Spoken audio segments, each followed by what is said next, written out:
De retour sur le plateau de TV Finance, nous accueillons Louis Azaïs qui est expert en bourse à TV Finance. Et de quel secteur allons-nous parler aujourd'hui ? Bonjour Lisa, bonjour à tous. Bonjour Louis. Alors, Market Movers, pour une fois, plutôt que de parler de secteur, on pouvait parler un petit peu des plus fortes hausses. Par contre, j'ai un peu oublié. Donc, j'ai regardé tout à l'heure, il y avait Soitec qui était parmi les plus fortes hausses.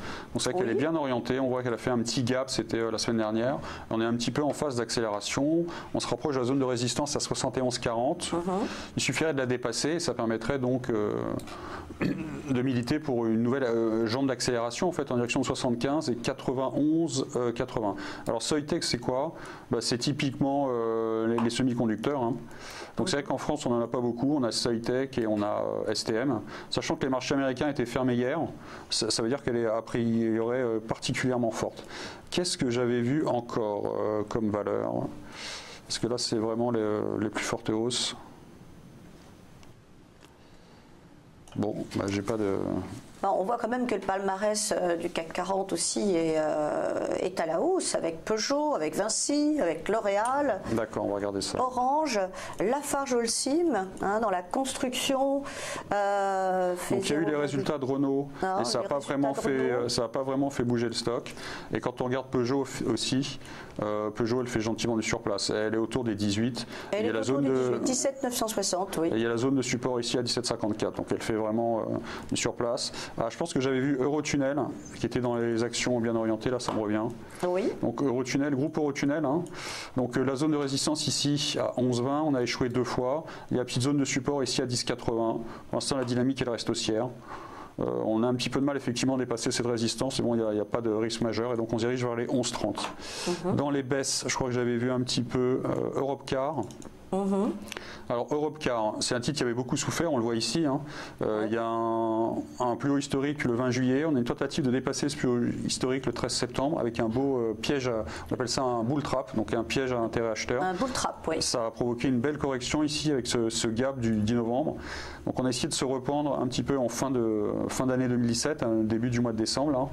On s'est bien repris quand même de 9,80 à 11 et maintenant quand même le retour paraît un petit peu violent. Donc on a l'impression sur Europcar que c'est une tentative de rebond qui est en train d'échouer. Donc être un petit peu prudent. Là, il faudrait peut-être regarder les fondamentaux du titre, mais c'est vrai que c'est ça donne pas confiance cette incapacité pour l'instant à rebondir. J'avais vu dans les baisses aussi Biomérieux.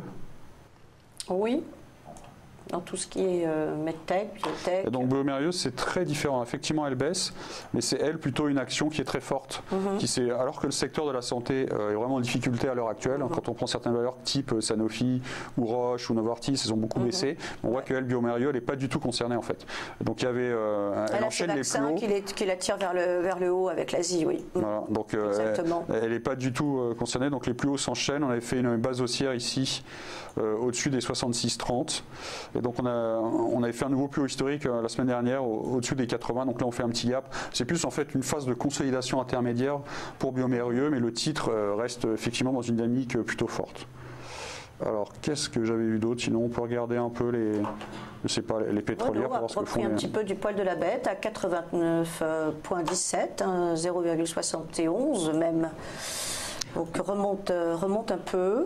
On a Total qui est en train de tester la zone de résistance ici à 48,70. Il suffirait qu'elle la dépasse et là ça permettrait aussi de donner un bon signal d'achat normalement en libérant le potentiel haussier vers 50,75. Donc puisqu'on est sur Total, on peut essayer de rester un petit peu dans le secteur des parapétrolières. Technip qui reste bien orienté. On est en train de tester ici la zone des 28,86. Alors, les spécialistes vous diraient Technip FMC, puisqu'il y a eu la fusion. Oui. On est en train de tester la résistance à 28,86 et donc on se dirige vers 30,92. Et est-ce que j'ai quelque chose du côté de CGG Bourbon?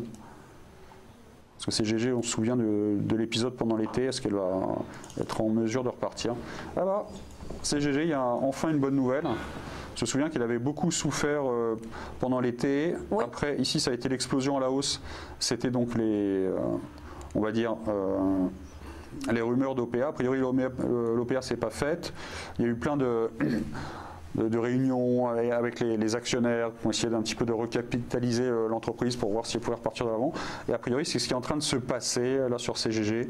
On a vu ce magnifique arrondi pendant le mois de décembre. Accélération aussi au début du mois de janvier. On est revenu avec une correction ici sur 4,35. Et maintenant, on a CGG qui essaye de repartir de l'avant. Donc il suffirait de dépasser les 5,30 et pour aller vers 6,27 et 6,70. Donc en fait, maintenant, c'est explosif. Et c'est un mouvement qui avait mis très longtemps à se mettre en place. C'est pour ça en fait qu'il y a cette explosivité. Alors pour les puristes, pourquoi j'ai cette droite ici qui est incurvée? C'est par rapport à l'échelle. Parce qu'en fait, le titre a tellement baissé qu'on était en échelle logarithmique. Voilà. Et quand on suit en échelle logarithmique, là on voit que la droite elle est bien proportionnée.